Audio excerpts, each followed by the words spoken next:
Shalom. Peace and blessing to the 12 tribes of the nation of Israel. Moving in the spirit, rolling in the spirit, man. Shalom. Yeah, so I've been wanting to do this video for a minute, so I'll praise the Most High. We're about to get it in real quick, man. You know, in these last days, the Lord is on a mission to reveal all things. All things is being revealed right in front of us. Scandals, you know, who the enemy really, who's our real enemy rather than who's not. We see it all right now. All's coming into fruition. You know, you have the enemies, we have religious junkies trying to rise up because they know they on their last leg, like Christianity. Right? We got it all. This is the warfare of the Israelites in the last days, and all praises because of it. Right? Did the Lord say he'd give us a mouth? Let's bring that out real quick. Let's go to the book of Luke, chapter 21, and verse 15. It says, "For I will give you a mouth and wisdom, which all your adversaries shall not be able to contradict or resist." Right? Another word is gainsay. Let's look that word up. Gainsay. So the Most High has given us a mouth, man. We have to use it. He has, within that mouth, he has given us wisdom. Right? So let's look this word up. Strong's G 471. Untypon. Untypon. Untypon. To gainsay, say against. Right? To refute or deny, gainsay, say against. Right? They won't be able to gainsay. When you in the spirit of the Most High, that nobody on this planet won't be able to gainsay.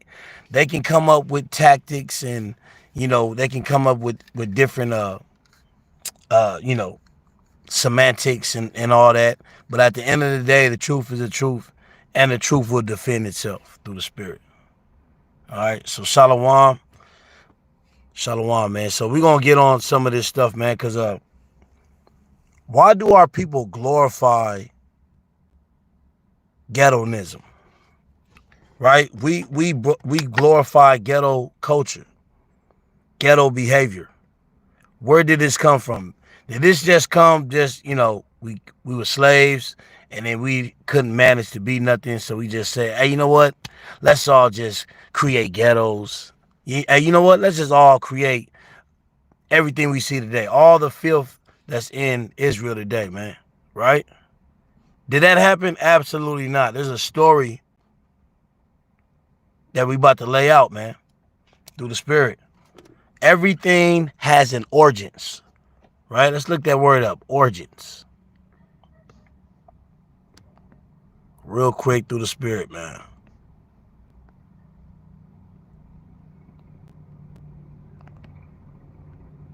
Let's look that word up. I don't know why this thing won't text.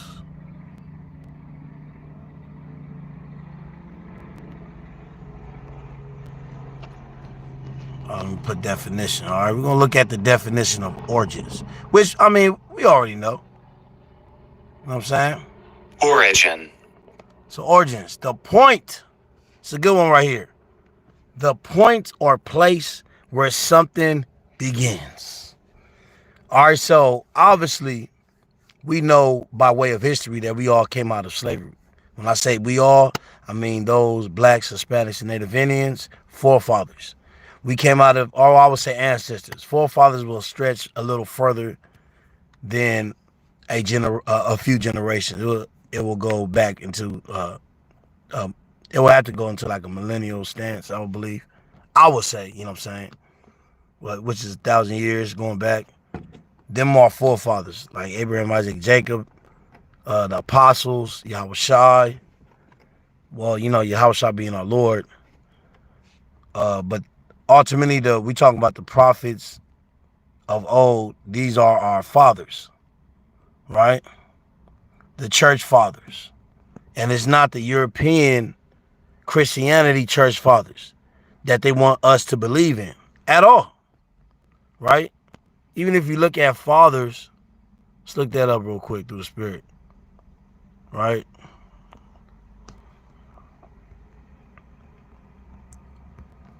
Every time it say fathers, when it's dealing with Israel, most of the time it's talking about who? It's talking about us. Genesis 15:15. And thou shalt go to thy fathers in peace. Thou shalt be buried in a good old age. So even in death, we go back to our fathers in the spirit world. Right? And that was Jacob. Let's keep going. I mean, there's various things, various verses that deals with the fathers. Our founding fathers are not George Washington, Lincoln, Roosevelt. These are not our founding fathers. And our founding father was Moses, man, who in Mount Sinai founded the laws of Yahweh Bashim Yahushua, man. Look at this. It says, Exodus chapter 4 and verse 5, that they may believe that the Lord Yahweh of their fathers, the Yahweh of Abraham, the Yahweh of Isaac, and the God of Jacob has appeared unto thee. See that? Let's do a few more. Numbers chapter 1 and 4. Now these is dealing with all Israel. It says, and with you there shall be a man of every tribe, every one head of the house of his fathers. Dealing with the Israelites. So, time after time when it's dealing with the fathers, despite popular belief, it's not the Christian fathers that founded, the religion of Christianity that we believe in, or not believe in, but that we, is supposed to remember. But we're supposed to remember our forefathers, man. So let me go to this one scripture real quick through the Spirit. Give me a second. I mean, look at this, so many. So let me scroll out, because I'm going to hit kind of like near Malachi. So, second, real quick. Yeah, so we're going to show the origins of ghetto culture did not come from the Israelites, man. The origin of ghetto culture did not come from the Israelites. We're about to break it down real quick. Where did all this come from?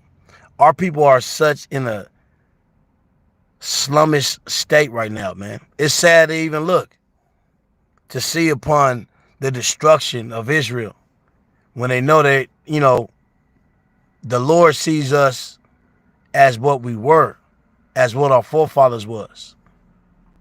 But now it's like, it's hardly, I mean, you can't even recognize us at this point.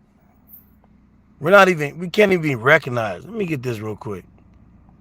We're not even recognized as Israel, man, because of, I would say, a good amount, not just the deception, but a good amount is the behavior, right? And when I'm talking about, behavior, that's going into majority of Israel today. Some can be the 2/3, some ain't, So let me pull this precept out real quick through the Spirit. I believe it was 64. Let me see.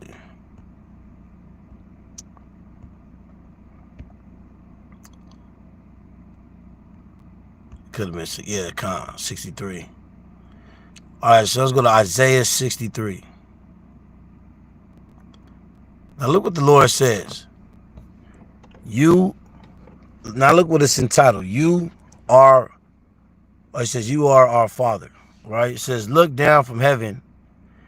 This is Isaiah 63 and 15. Look down from heaven and behold from the habitation of thy holiness and of thy glory. Where is thy zeal and thy strength? The sounding of thy bowels and of thy mercies towards me are they restrained. Restrained. Doubtless, thou art our father, though Abraham be ignorant of us, and Israel acknowledge us not. Thou, O Lord, art our father, our redeemer. Thy name is from everlasting. Right? Because of the tactics of the enemy has injected, that spirit of, glorifying ghetto culture that we, a lot of us possess through, various things, through entertainment, um, through the government setting up ghettos in environments. You can't live peacefully in a chaotic environment. You have to adapt to that environment. Even scientists say that, right? If you put a lab rat in a hostile environment,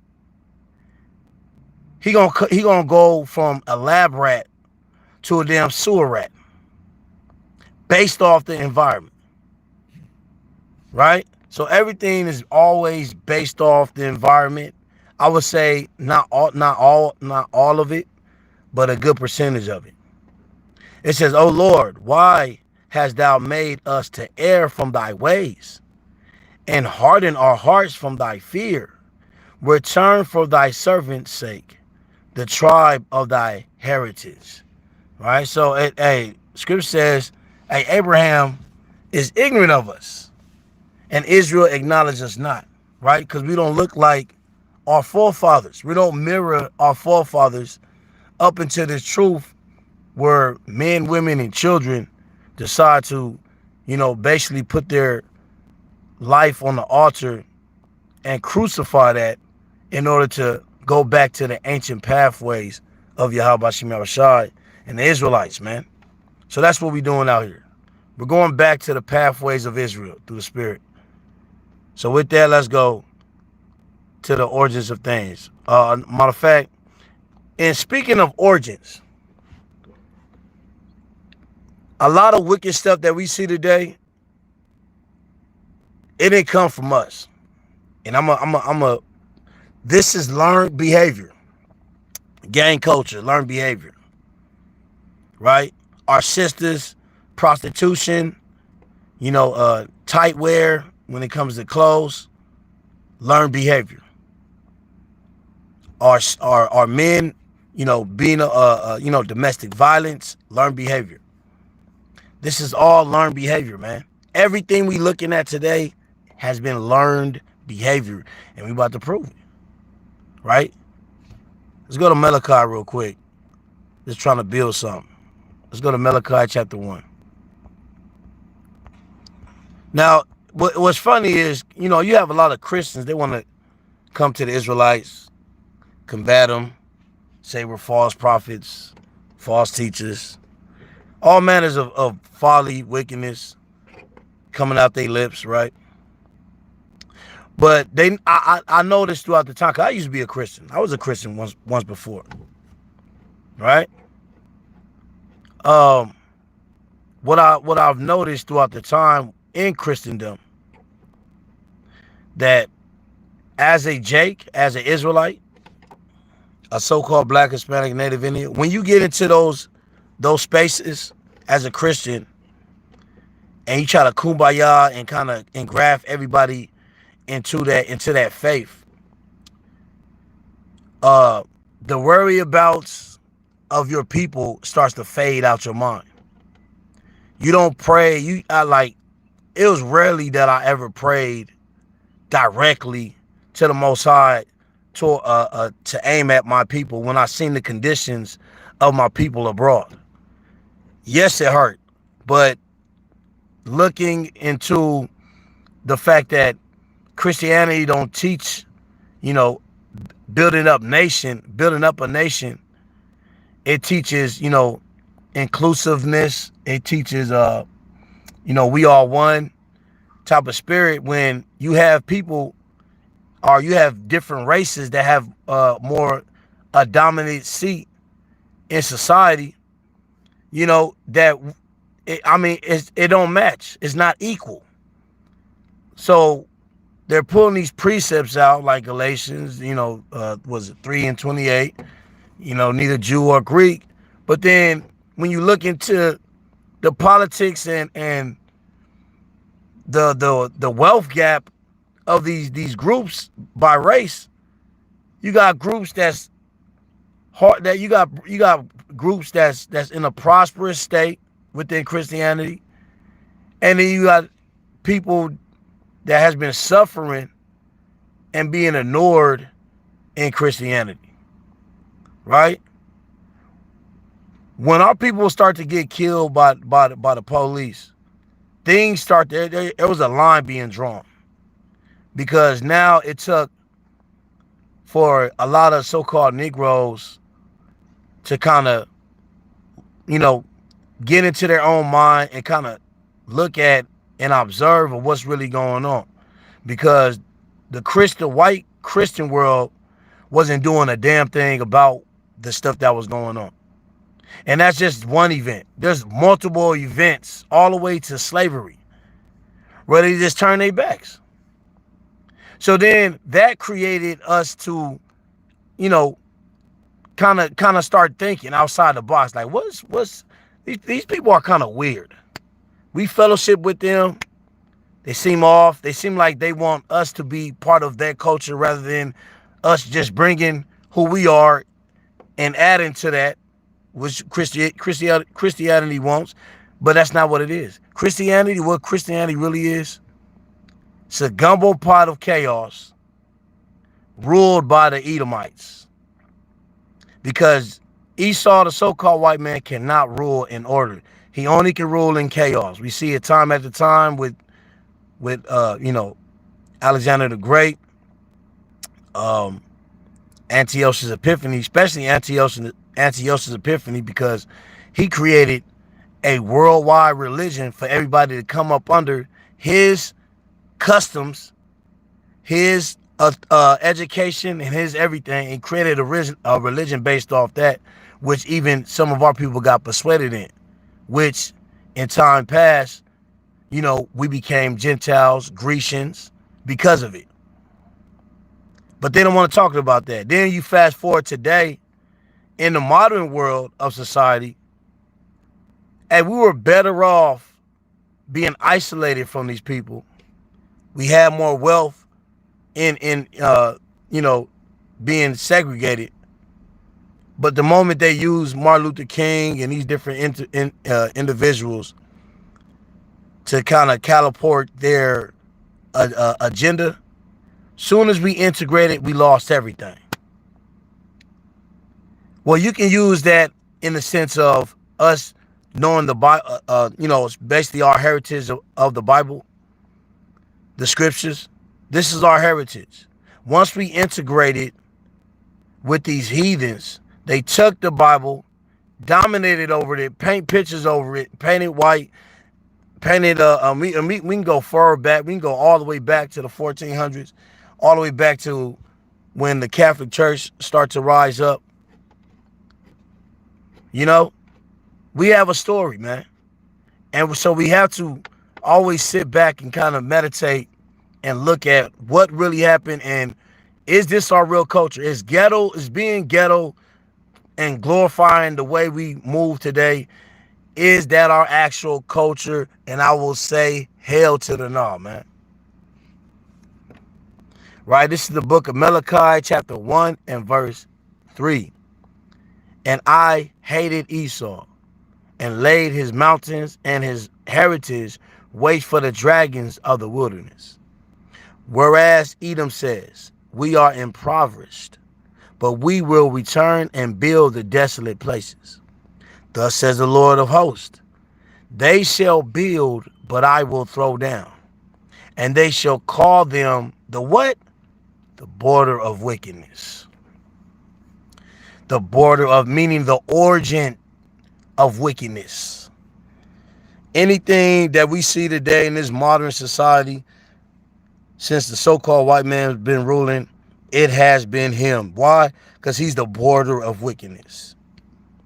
Just think about it. Who created the missiles? Was it Jake? Gun.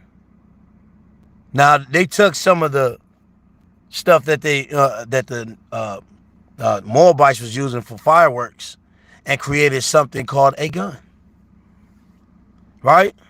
Anything violent, they created. But then people are so focused on looking at the leaves of the tree rather than the roots of the problem.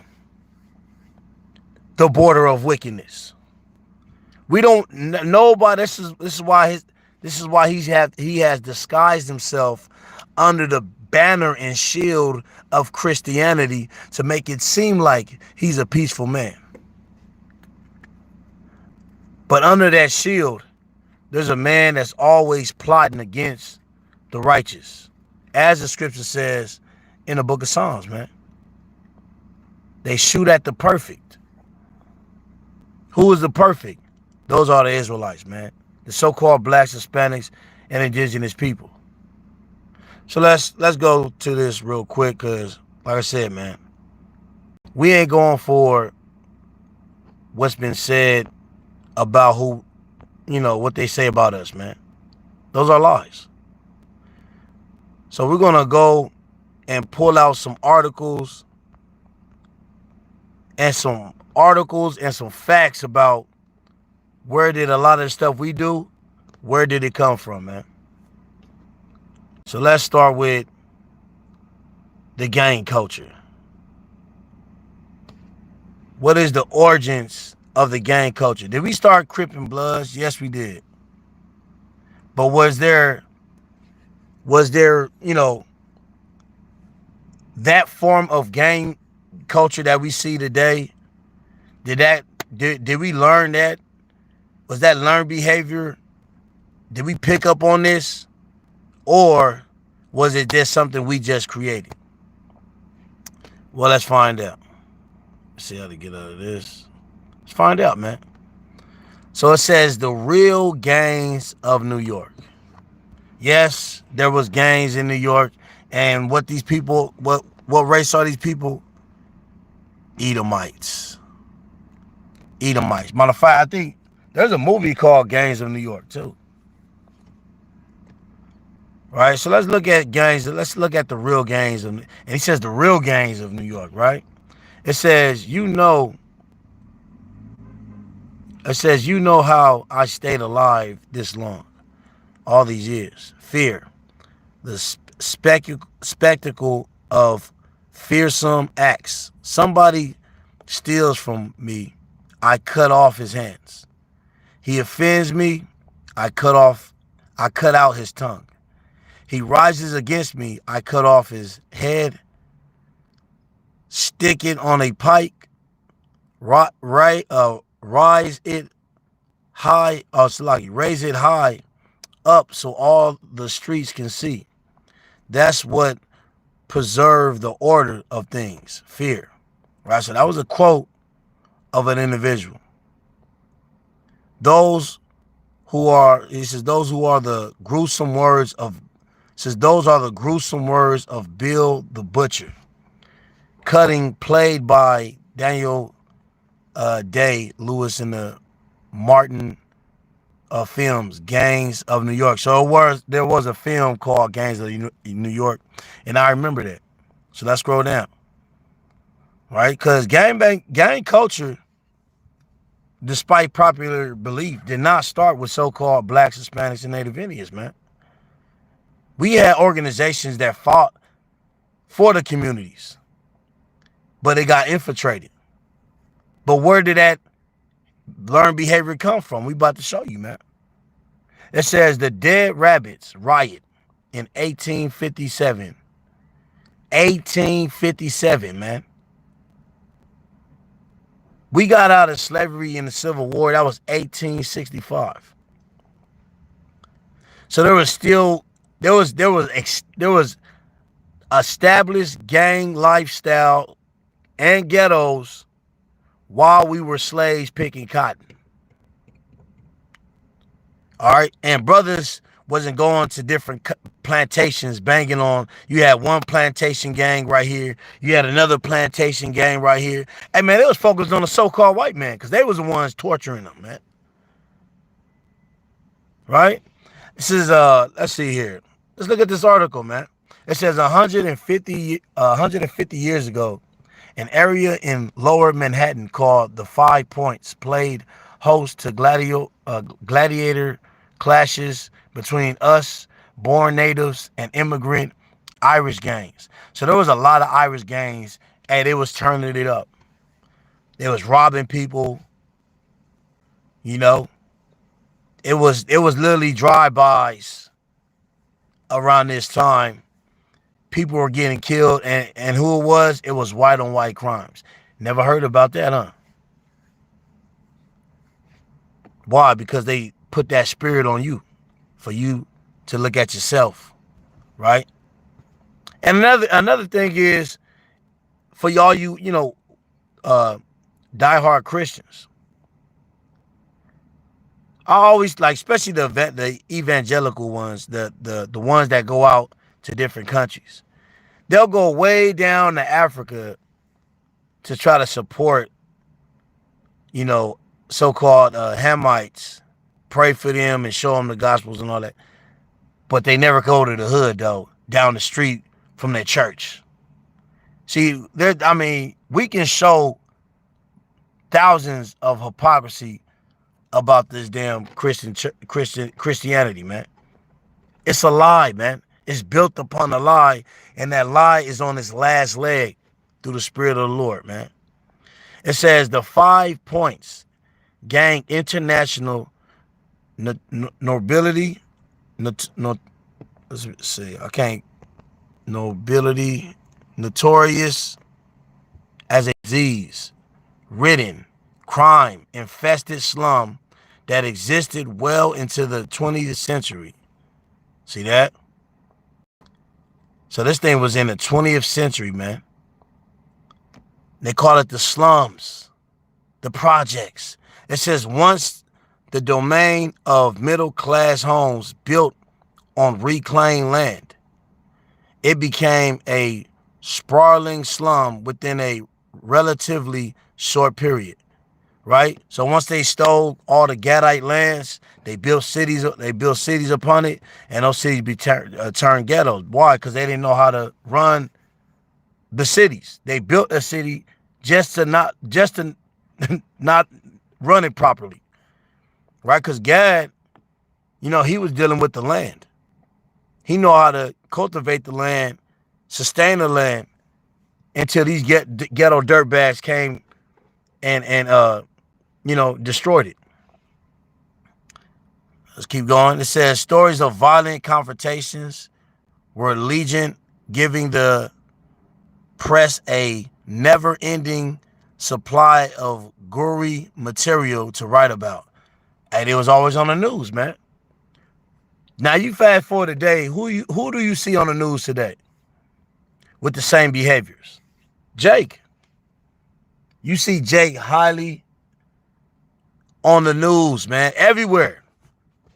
They got indictments out here in LA, RICO laws out there in New York and LA, right?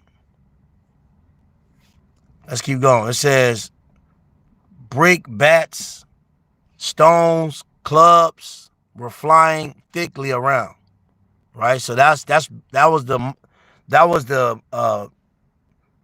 gun of that time. They had knives, bats, chains. It says, and from the windows in all directions, and the men ran widely about, branding of firearms. Wounded men laid on the sidewalks and were trampled upon. The rabbits, and the rabbits was a specific gang, would make a combined rush and force their antagonists up Bayward Street to the Bowery. Then the fugitives, being reinforced, would turn on their pursuers and compel a retreat to Mulberry. Right? So that's some of the story. Now look at these dirtbags, man. Look at gang culture in the 1800s. Do you see Jake over there? Nope. Like I said, man, this is in the 1800s. We were still being slaves, man. Still getting our backs whipped. Now, you had some free men, of course, in New York as well. They had little groups, but their groups was to defend from the oppressors. Two different things. So yeah, this is one of the gangs right here. This is the, I think these are the rabbits right here. So they were called rabbits. Another group was called 5 Points. It says it is no unusual thing for a mother and her 2 or 3, all of course, prostitutes, to leave their men at the same time in the same room. Right? Prostitution was going on. I don't see my sisters prostituting at this time, though. They were getting their backs beat in. It was a greater population of prostitution of white women, Edomite women, right? Every house was a betroth, and every betroth a hell. 5 Point missionary Lewis, peace. Peace. Yes, all right, and this is also in 1827. Shows the 5 points. Salaki. Intersection as a brawling, densely populated area. The triangle building in the center is located. Yeah, so that's, hey man, that's what it is, man. It was hectic. 5 points show that the area around, yeah, so this goes into the location. So let's go back and pull out another one, man. Let's pull out the YOs. This is another gang. The YOs. Vicious street gang of New York. Manhattan was a slum after the Civil War and became rife with gang activity. The YSO gang. 2 decades of what? Terror. 2 decades of terror. Right? This is gang culture, man. We see terror in our neighborhoods, as the Bible says we would do. But this is learned behavior, man. You learn from your oppressor and you become worse than them. Right? Matter of fact, let's go to Jeremiah chapter 2 real quick through the Spirit. Yeah, man, gangs was already here. Don't let people put that shade on Israel like that. All right? Israel was a peaceful people for a very long time. Why? Because we've been through hell. But we forgot we was in hell. We got comfortable in hell, prospering in hell, and now you see what we see today. Right, let's go to Jeremiah chapter 33.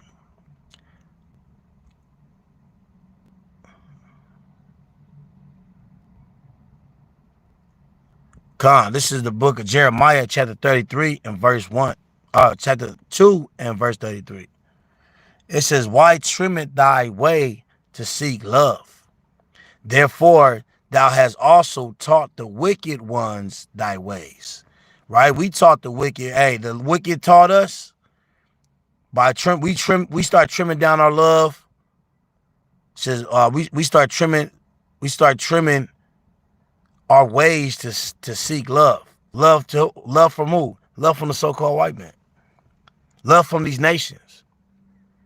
And the moment we start trimming our ways to seek love, you know, like for instance, trimming our ways, during the Martin Luther King civil rights movement, that was trimming your ways to seek love for this wicked system.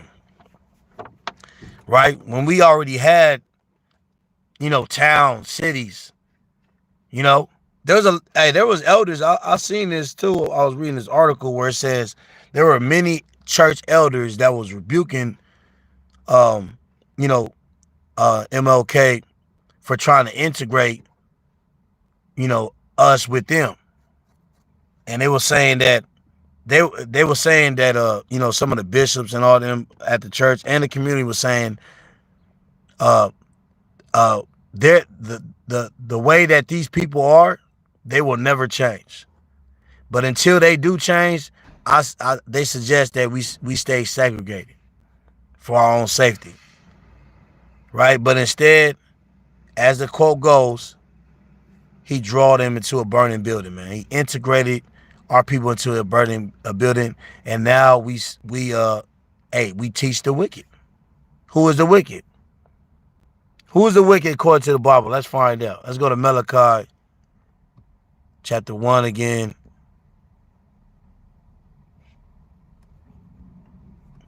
And verse 4. We already read it. Whereas Edom says, we are impoverished, but we will return and build the desolate places.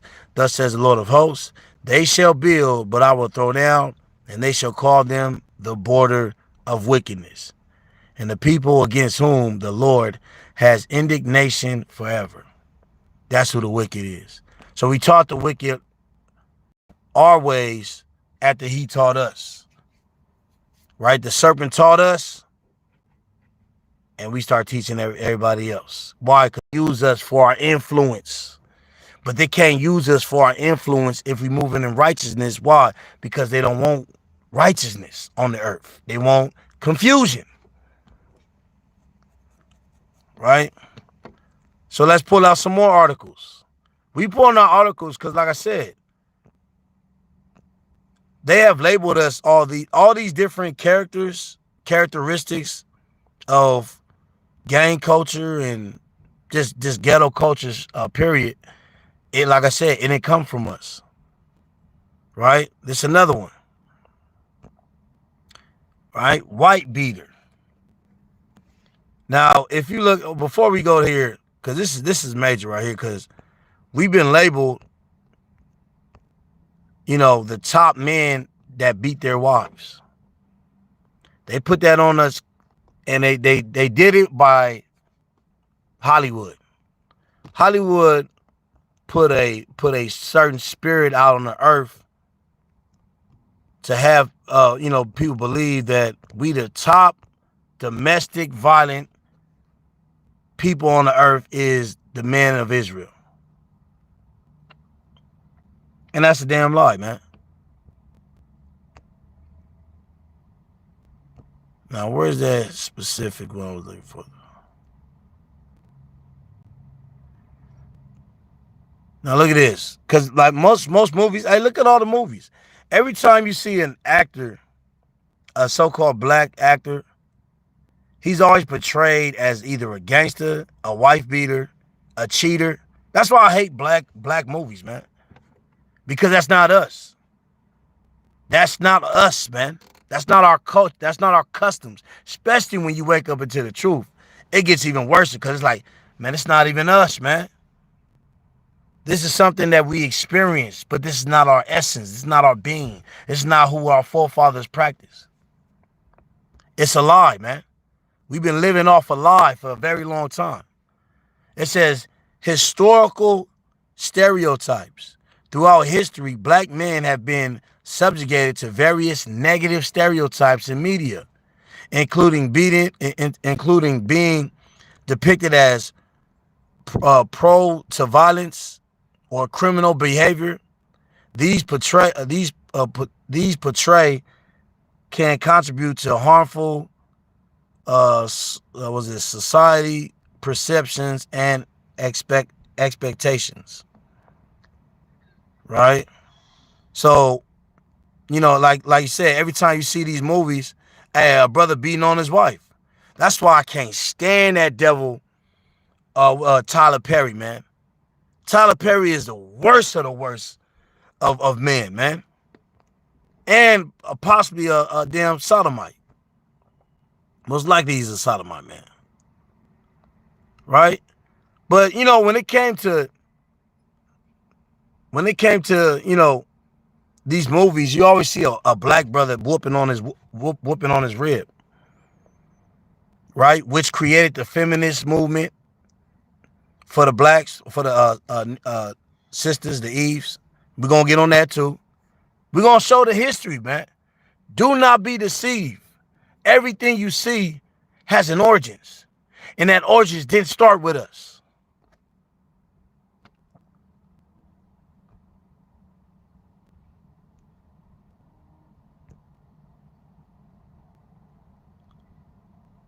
Let's read this. It says, while there has a historical association between the term white beater, we're going to get on that term white beater and where it really came from, referring to a tank top undershirt and a negative stereotype about certain men, including racial minorities and working class individuals. It is incorrect to claim that Hollywood. Now, you see how they trying to shape it up? Now, we know. It was a specific one I was looking for, though, because they trying to say Hollywood labels black men as wife beaters as a general and intentional depiction. However, it's crucial to acknowledge the history of harmful stereotypes in media. Absolutely. Come on now. Let's bring the truth out, man. Let's not lie about it. We've been indoctrinated. As a little kid, you know, they'll expose, we've been exposed to certain movies where it's depicted of black men whipping on their wives. Right? And one thing about, so-called blacks, Hispanics, Native Indians, a lot of our styles and a lot of stuff that we picked up was based off what we watched on TV. It was programmed. Back in the day, TV was called program, right? And then there was a level of stuff there was an amount of stuff that you could watch throughout the day until it turns off itself. And when it turns off, around the time I was coming up, there was a please stand by a symbol and a noise that go dee to lock in everything you watched throughout the day. That was the lock in right there. That was the predictive programming on the screen. We didn't even realize that, man. That little beep sound to lock in everything, that whatever you seen, whether it was folly or whatever, that was the lock in right at the end of the day. I think it started like at 12 in the morning. You know what I'm saying? 1 in the morning. Right? Right after some of the last shows that come on around that time.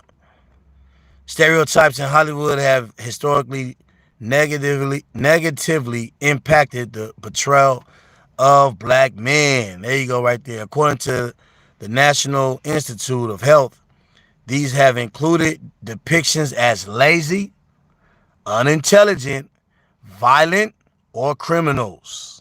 There we go. This is what I'm looking for, man. Speak the truth. Shame the devil.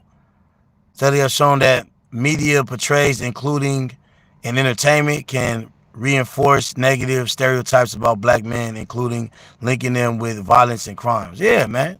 And we know that. You can't hide that fact. As we read, this article, that gang culture started with the Edomites, the Irish, and some of the Europeans that was already here. They were fighting. So you had the Irish and you had the Europeans that was already here before they came. They created gangs, and those gangs got very violent. The YSO gang, 2 decades of terror, man. And look, in the late 1860s. So that's 5 years before, the Civil War really cracked, our so-called emancipation really kicked in. Because, like I said, 1865. It even says right here, Manhattan.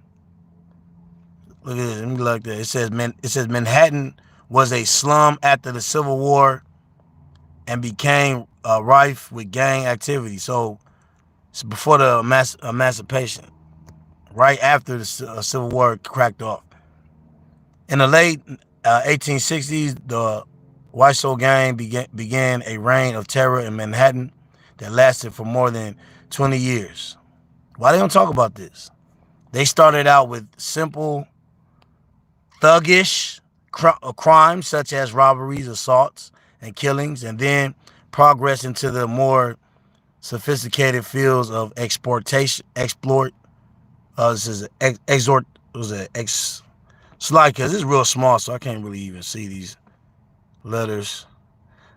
Fields of extortion, Salaki, prostitution, counterfeiting, and racketeering, right? And we recently have this on the news today. You know, you have certain LA gangs that have got caught with this, right? Ain't that suspicious? All right, so let's keep moving, man. Like I said, we're here to show. So let's go back to the stemic, the label that they put on our people, on our men, as wife beaters. Now we just seen what it said about wife beaters, right? So where did that come from? That didn't come from a so-called Negro beating his wife. This is actual history of a man beating his wife, and that term white beater was created. Let's look. The term white beater, referring to a sleeveless white undershirt, gained its notoriety due to a specific 1947 incident in Detroit, where a man named James Hartford Jr. was arrested for beating his wife to death, man. Right? So what Hollywood, what the synagogue of Satan in Hollywood did is, hey, we're going to use this story and we're going to paint it black. We're going to use these Negroes that ain't nothing and make them look lazy. Because, hey, every time, especially like I said, Tyler Perry got a lot of movies like this. But there was others before Tyler Perry. Right? Lazy Negro got a 40 ounce. He on the chair, slumped up. The kids come home. It's dark all in there. The whole room is dark. He got his TV on. He halfway up and sleep. He drunk. Kids go into the room. 5 minutes later, he yelling at his wife. 10 minutes later, he beating up his wife. The kids come out. And what he see blood. You see the man yelling, moving off emotions. This is what they betray. They don't betray men, you know, of wisdom and integrity. Like some of the men at that time, man. In the 40s, our people was very, you know, our people was moving in integrity on a high level, man. In the 1940s, man. You know, of course you're gonna always have some, but we talking about the majority. Why? Because we just got out of slavery, man. All right, so miss me with that. We just got out of slavery. So the term wife beater started by a so-called white man beating his wife, but Hollywood took that and put on the so-called Negro, and that's been, you know, portrayed throughout generations on Hollywood's platform. Every time you see a movie, you see that, right? Let's keep going. So now let's deal with our sisters, man. Booty shorts, tight wear, tight jeans. Where did this come from? A short history of shorts. Now, do you see any Eves up there twerking? Any Eves up there look trying to show they thighs? Hey, our sisters at this time were wearing dresses, man. At certain times, right? That was, I mean, and as we go forth, see, this is the 1800s. And as we go forth, we're going to see that there was laws where you couldn't wear pants. But they used the media Specifically, they use the celebrities to kind of push that, the celebrities of that time to push that. Not, we ain't talking about the ones in the 1800s. I don't want to read that article yet, but I want to read a specific article. Let's get it, right? They just showing the evolution of jeans and where that come from, man. Because today, this has been the greatest warfare thus far, is the tight wear that our people, that our sisters be wearing. You know, the Lord, the enemy, you know, so-called white man, has promoted that through Hollywood, through music entertainment, music videos, so our sisters can wear these tight wear, man. Why? Because this will weaken the masculine brother. You know what I'm saying? He basically created, not Jezebel's, he created Samson, the girl that Samson was messing with, Delilah, Salaki. Created Delilah, man. Right? To weaken the masculinity of a man. So this is in the 1920s and the 1930s, right? It says the 1920s saw an increase in women wearing shorts, including Burma shorts, and later in the 30s, even more eyebrow raising shorts, right? So people was raising their eyebrows when women came out looking like this, right? It says these items were strictly only for athletic pursuits. However, and most women even wore a longer pajama to the beach, right? So even at the beach in a you know, prior to the 1920s, they just had long pajamas on,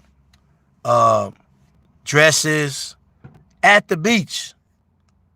It says women wearing anything which could be considered men's attire was still controversial.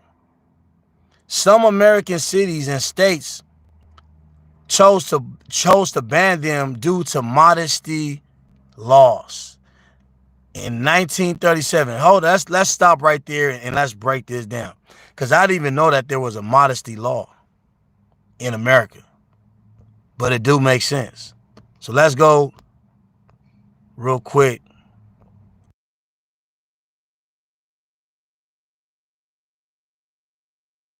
Let's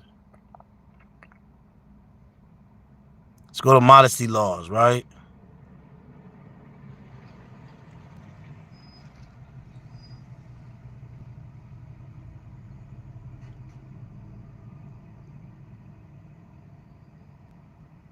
All right, let's see here, man. I want to get to the. Let's see if they have anything on the modesty laws, man, because that's heavy right there. Okay.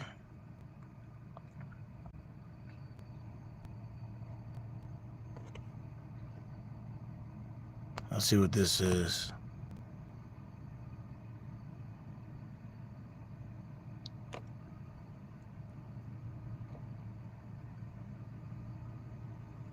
Oh, look at this. This code right here. It says modesty, sometimes known as demarness, is a mode of dress and deportment which intends to avoid the encouraging of sexual attraction in others. See that? Which means keeping within measure. Now I want to see if they had a specific law on that, because it says modesty laws. Let me keep reading though. It says in this use, revealing certain body parts is considered inappropriate.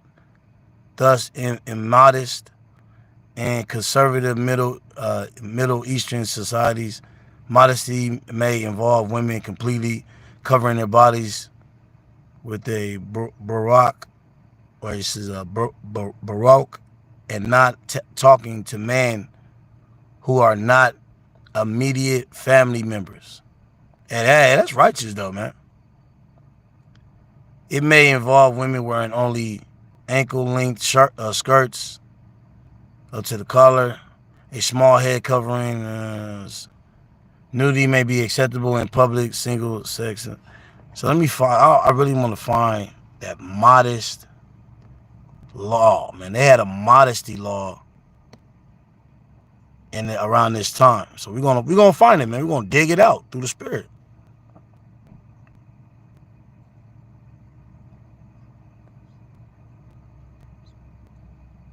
It says modesty and subterranean laws in the late 18th century.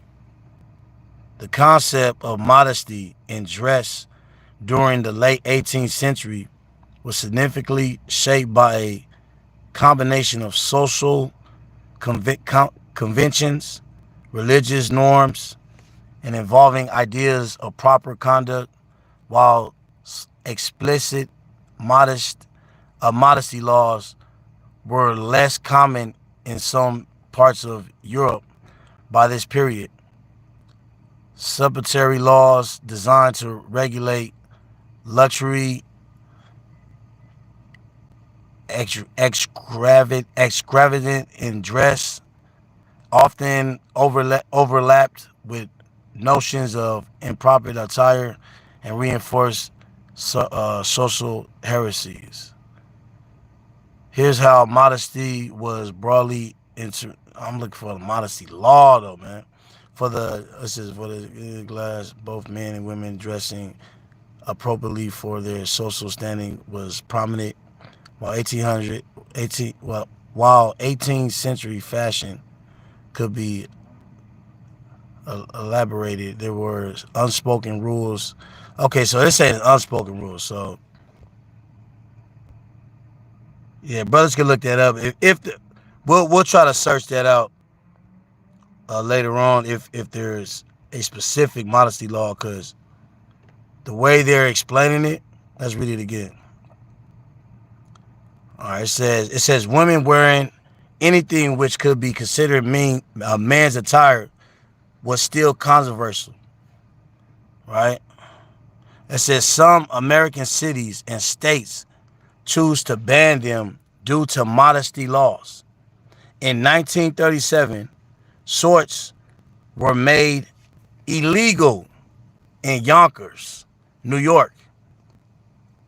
All right, and it says, and the town of Homedale, Pennsylvania, banned shorts in 1938, with a city official stating that Homedale is a modest town, not a bathing beach. See that? So it was illegal at one point, man. Like I said, if brothers can find, and we can look. I'm gonna look that up, specifically modesty laws, and see if they actually had like certain modesty laws where they actually just the whole town just banned that specific thing. Because I guess it says in Yonkers. So in 1937, shorts were made illegal in Yonkers. Let's look that up real quick.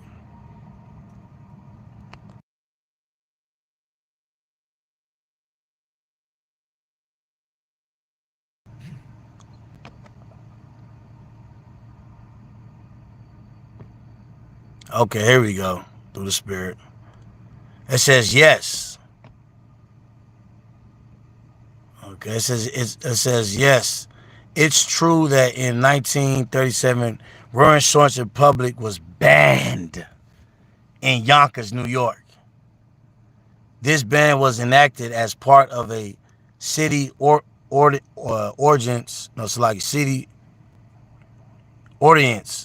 that considers shorts sanctity entire, and violators face fines or even imprisonment. See that? Let me see here. It says by the New York State Court of Appeals, according to a New York Times article, despite the initial invalidation, Yonkers made a second attempt to ban shorts on the streets in August of 1937, with this new version being even more restrictive and including children in the ban. This Yonkers ban, while seemingly unusual today, reflected the evolving social norms and anxieties about modesty in the 1930s, as women began adopting more comfortable and revealing short wear, such as shorts for athlete and casual wear. So, you know, hey man, like I said, it was literally banned at one point in specific towns. So we see that it was banned in specific areas. The Royal Teens has just one big hit. So let me see. Yeah, con. So we'll go back. Yeah, man, all praises, man. So our sisters didn't have no damn booty shorts, man. You know, you got sisters today, man. Hey, sisters, a lot of sisters are wicked, man. The sisters that's in this world, if you go to like for instance, if you go to the gym, man, they got, hey, these shorts are so damn tight that they be wearing. Like, you ain't working out. You are not working out. You are there for showtime. And they literally be sitting there, sitting down on their phone, you know, not sitting by the damn weights, man. You know, brother trying to, you know, pump some arm real quick. You probably get on their way, and they sitting there just. I remember one day, not too long ago, I was at the gym, and I'm sitting here waiting on this half naked woman to get off the damn weight, the benches, right? I'm just waiting. She get up, she bend down. I'm like, oh my God, man. You know, and then she get on her phone, sit down and get on her phone. I'm like, man, like, you're not there to work out.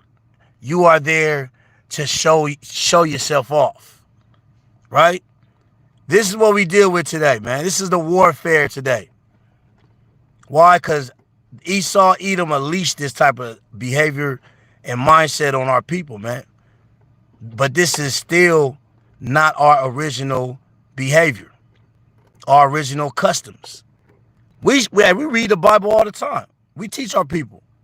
Our sisters to wear modest dresses, cover their heads, right?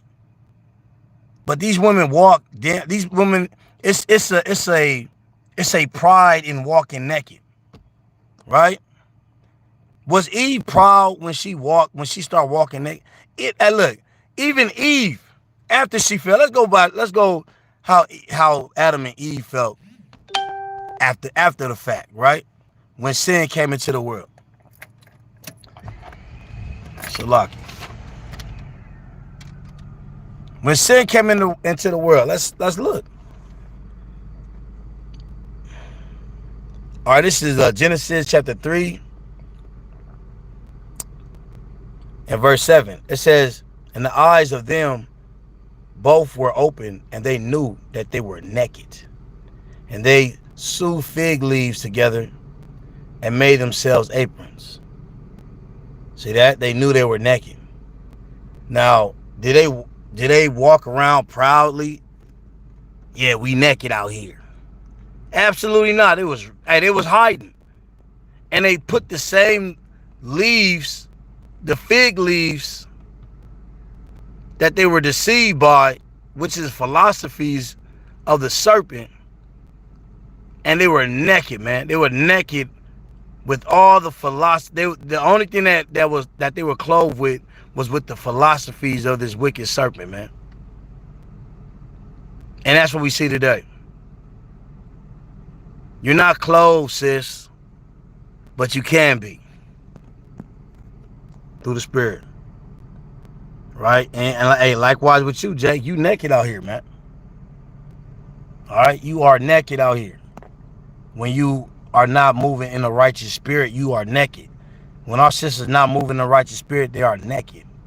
Right now, I did pull out this article too when I looked it up.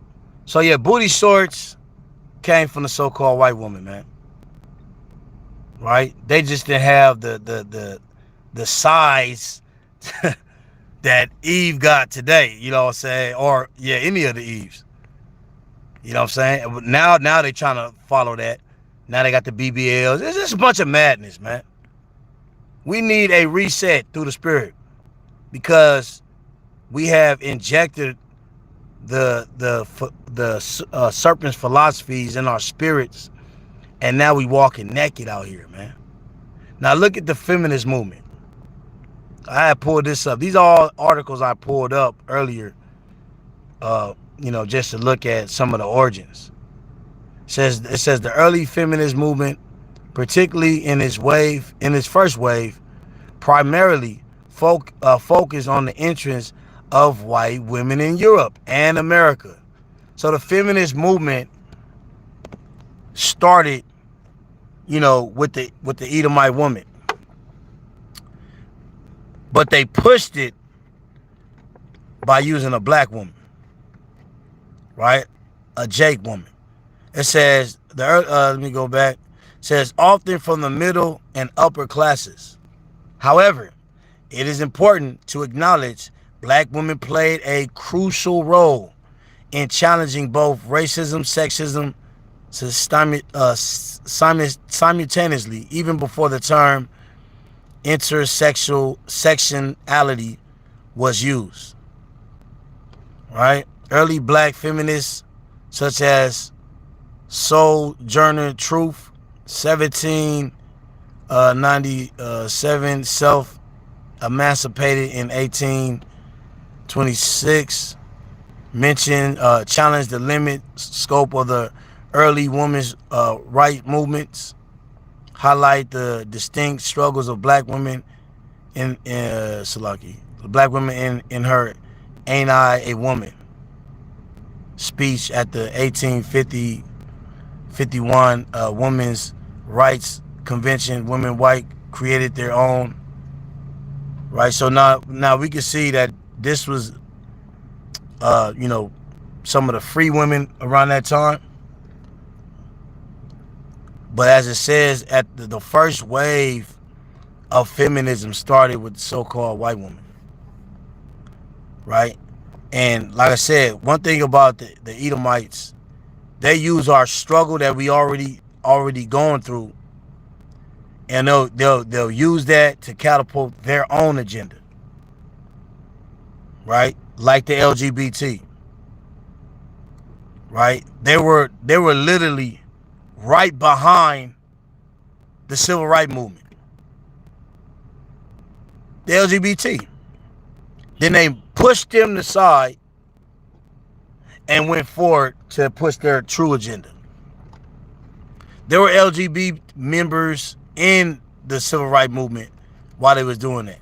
Prominent men and women were gay. There is, and there's certain, records that say that MLK was involved with that. Hey, it's not my area to get on that. Who knows? But at the end of the day, I wouldn't doubt it, because at the end of the day, man, our people love the so-called white people so much that what comes with that, strange behaviors. But what I'm trying to show, my point is, these are all learned behaviors. Everything you see today is a learned behavior.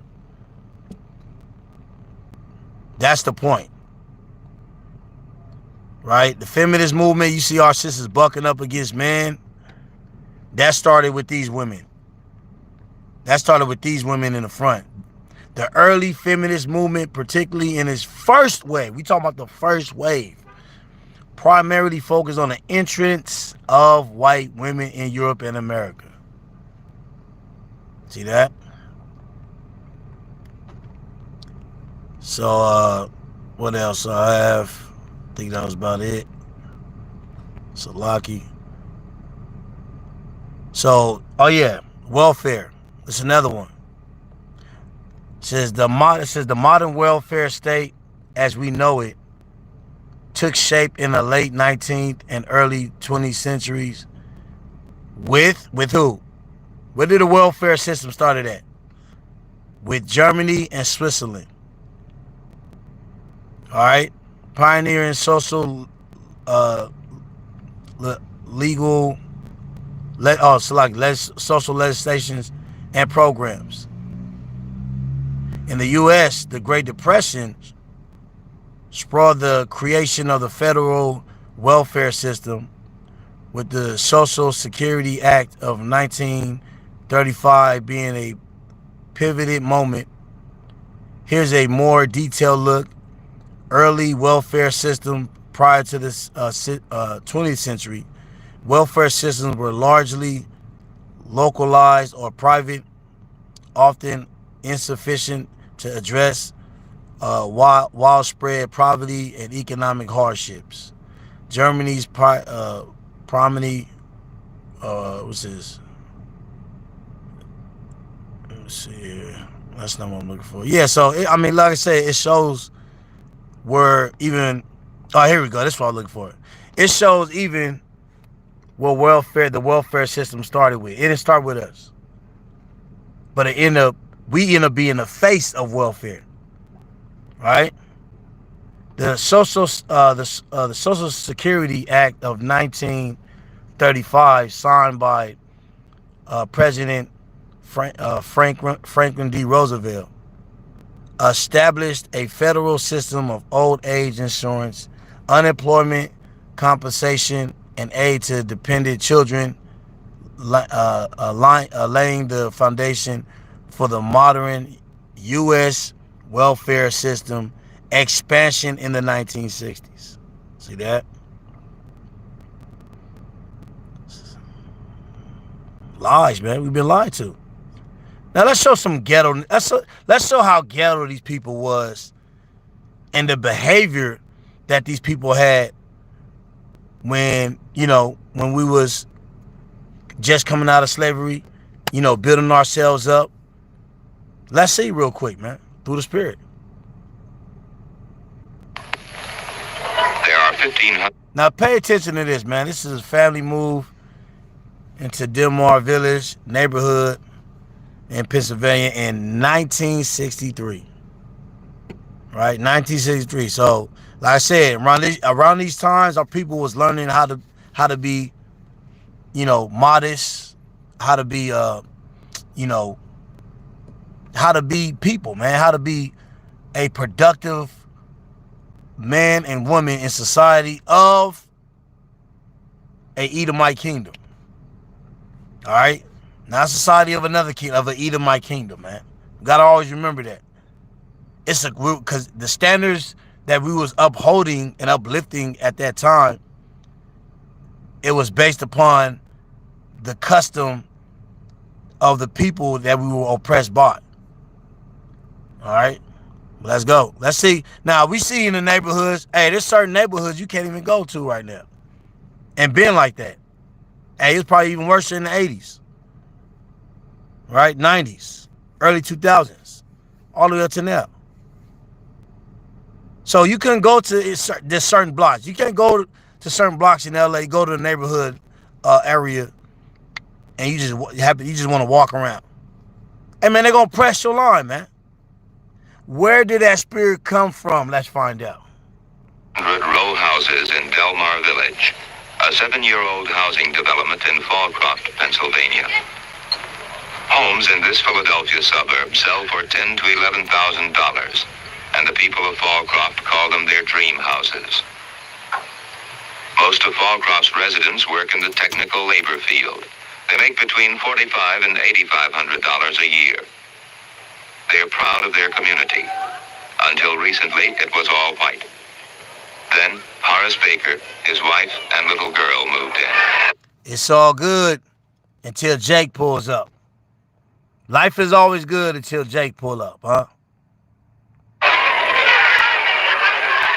Man, look at all these people, man.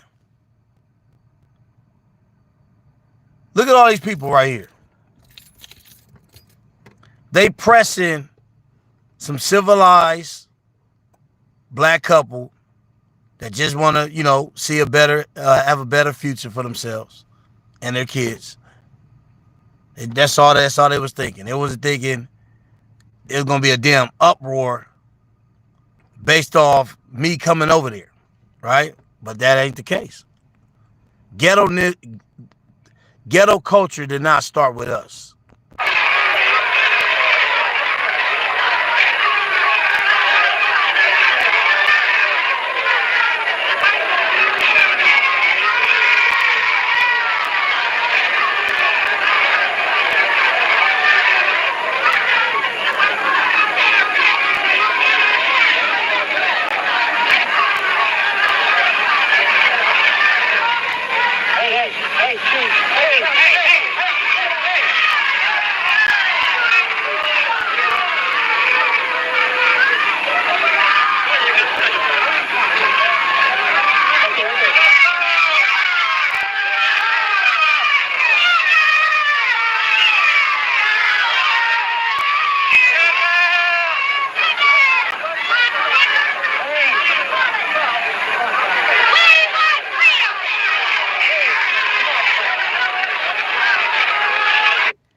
You hear how they say we want freedom? Freedom from what?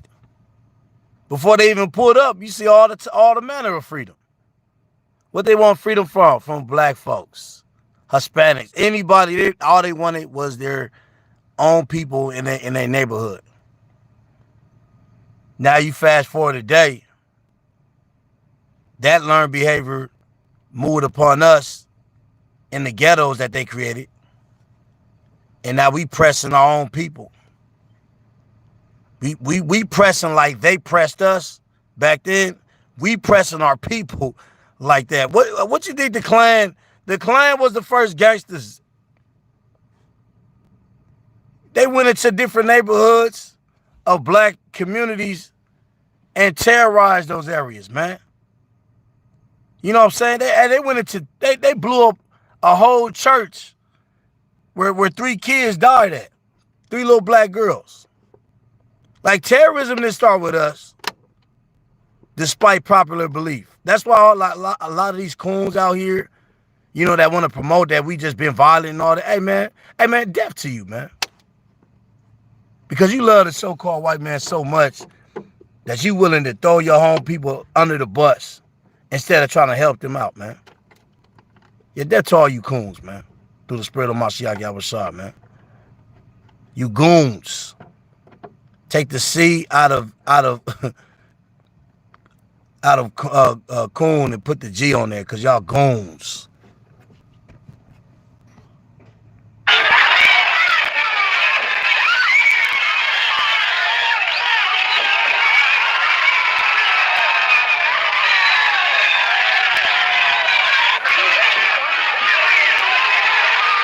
Fighting the police. I mean, niggas. What y'all call niggas, these is niggas, man. These are the original ones, man.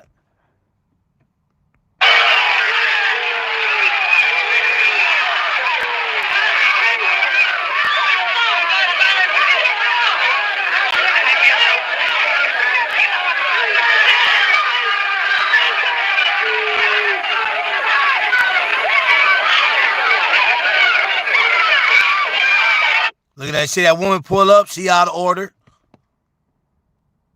Right? Eve out of not Eve, Salaki, Esau, woman out of order. Trying to buck up against authorities. But they tell us, hey, you have to obey authorities. Why are you messing up your own place? See that?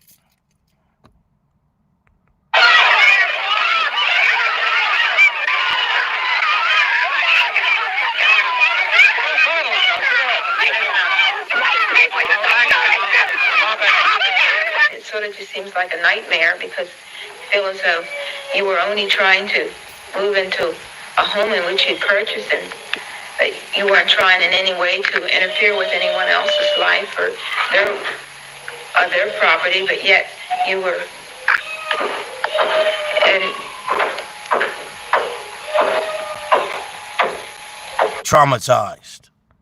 Traumatized, man.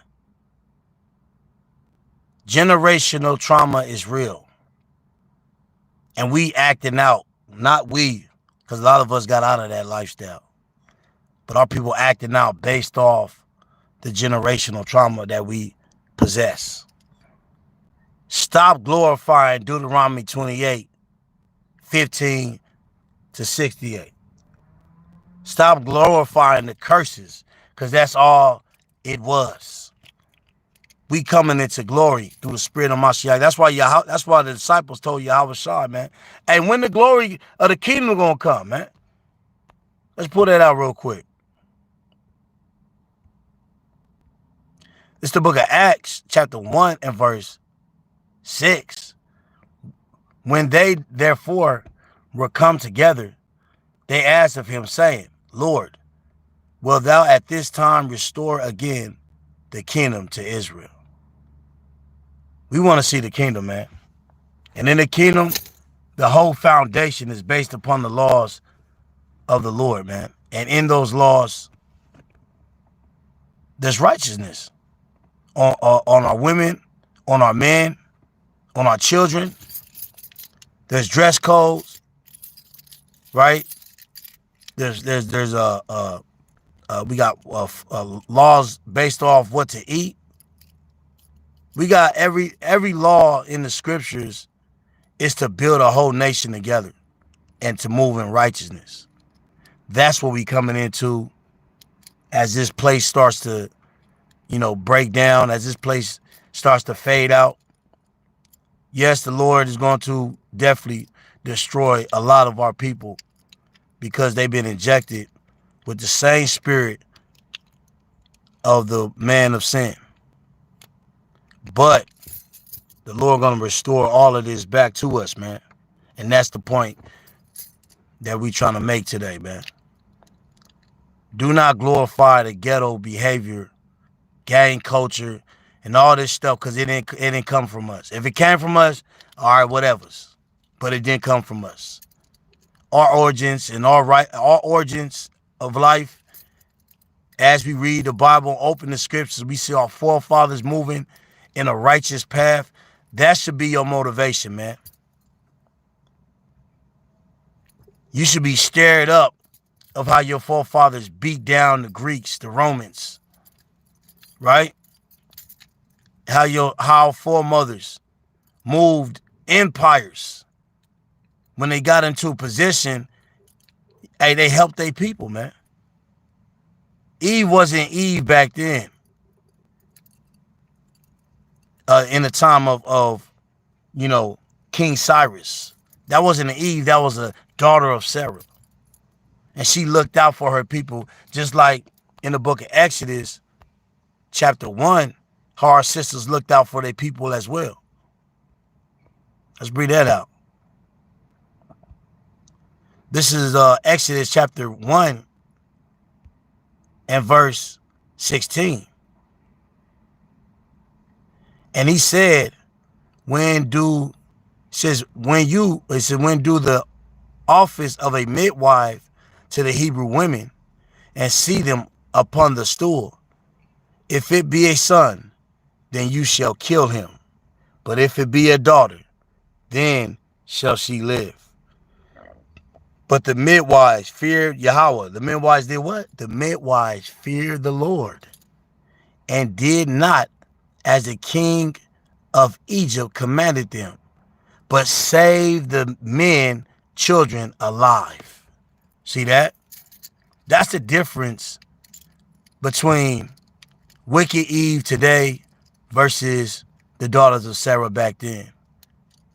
Right? And our sisters today, hey, call Allah Bashim Yahushai, the ones that's awake to this truth, man, to move in that same type of spirit. Because this was basically abortion right here. Abortion. Right? And now how many black people got aborted? How many prophets, priests, how many daughters of Sarah got aborted before they even made it to this wicked land? Right? They looked out for their people, just like Esther looked out for her people, man.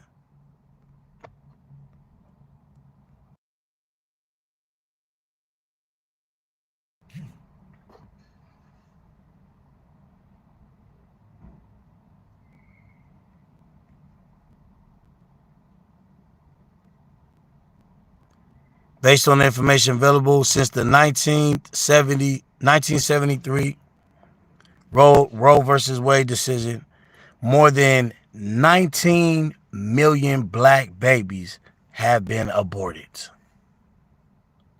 Other sources suggest this number may be closer to 20 million by the end of 2001.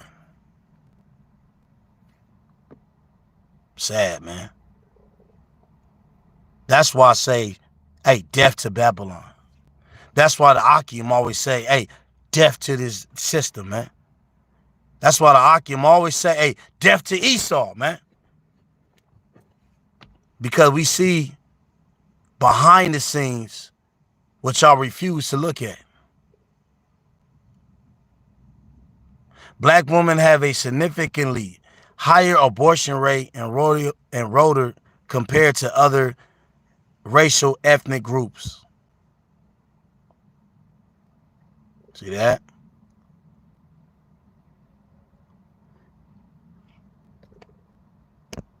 It's real out here, man. So we're going to wrap it up, man, through the spirit. It was just a little, little breakdown, man. Ghettoism, gangsterism didn't start with us, man. Don't let people inject that into your mind despite what you see today. I know we see it all today. Everything's out. But the Lord, he's raising up men and women to change that narrative and we those people through the spirit. Let's go to, real quick, we'll leave with this. Let's go to Psalms 119, Salaki. Real quick. I believe it's 19.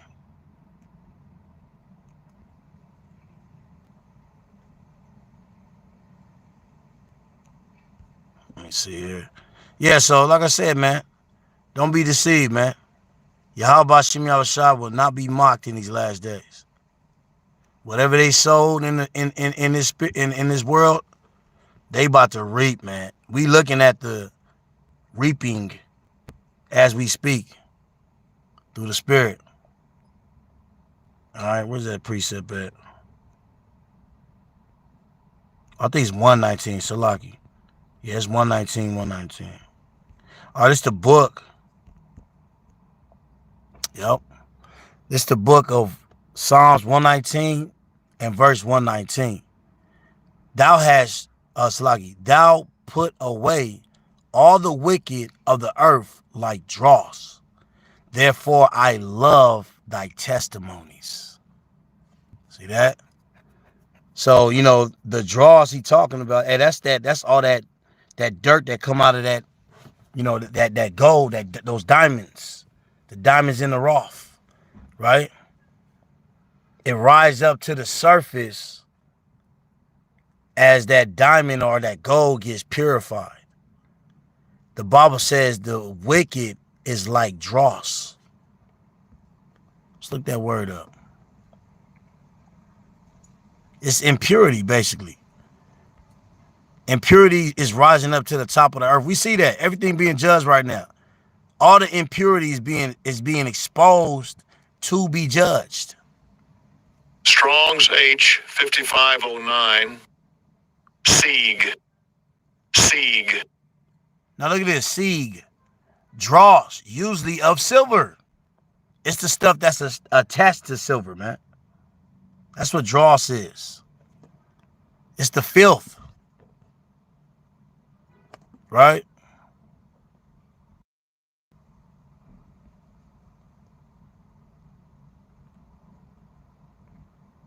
Dross. Something regarded as worthless rubbish. See that? Foreign manner, drag, material waste, particularly scum formed on the surface of molded metal. Right? So when that fire starts to purify that metal, that silver, that gold, the stuff that's attached to it is the dirt. That's being, and you know, it rises up to the top. When you purifying something, it rises up to the top. That's what the wicked is. Everything is on the earth right now.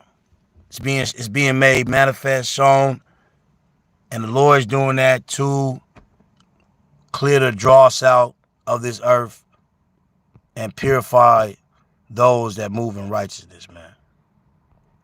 All right, so with that, hey, call Allah Bashim Al Shah.